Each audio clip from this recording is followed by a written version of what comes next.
Sự kiện ký kết ngày hôm nay là minh chứng cho mối quan hệ hợp tác bền vững, hướng đến mục tiêu nâng cao chất lượng chăm sóc sức khỏe và trải nghiệm khách hàng tại Việt Nam.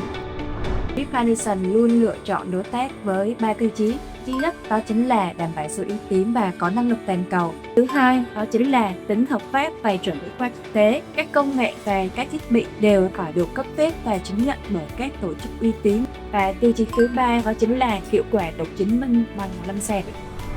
Từ định hướng đặt khách hàng làm trung tâm thì chúng tôi quyết định mang Emciola về để phục vụ cho khách hàng tại Việt Nam. Qua đó, Rip Madison không chỉ cung cấp một dịch vụ đơn lẻ mà tiếp tục hoàn thiện hệ sinh thái chăm sóc sức khỏe, phong độ, chất lượng cuộc sống cho cộng đồng Rip member.